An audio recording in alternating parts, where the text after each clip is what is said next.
This tutorial shows how to upload photos of your students and staff. Staff photos appear in messages and forums. Student photos also appear in messages and forums, as well as student records and seating charts. There are some specifications for photo files. Only JPEG files are allowed. Any photo dimensions are allowed.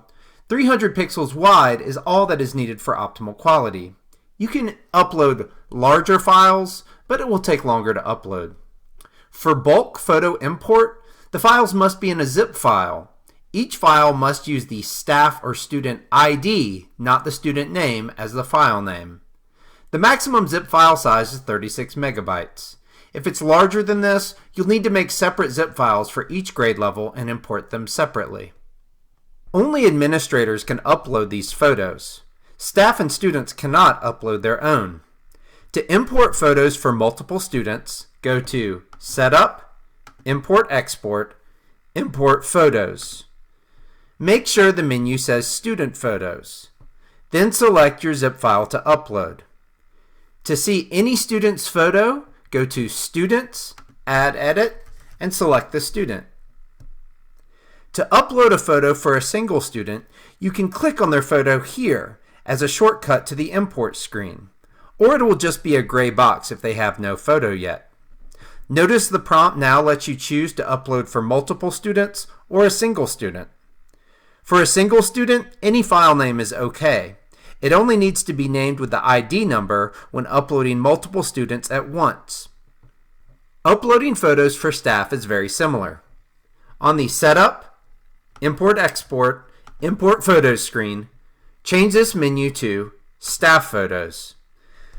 Notice this menu lists all members, and it shows a checkbox by those who already have photos. Just like students, when uploading multiple staff photos, the JPEG files must be named with the staff ID, but when uploading a single staff photo, any file name is okay. To see any staff member's photo, go to Setup, Staff, and click their name. You can click the photo as a shortcut to upload a new photo. Uploading photos can take a long time. If you have a lot of photos, you may see a timeout message, such as this. Usually if you log back into Jupyter, the photos will have successfully uploaded, but if not, break the zip file into smaller groups, such as half of the grade levels, and re-import them. You can always delete photos. On the Import Photos screen, select whatever delete option you would like. There's a handy shortcut to delete just the last batch in case you uploaded the photos as a mistake. Typically, you will re-import new photos every year. This replaces the old photos. To see if any students are missing photos, open the Find Student menu.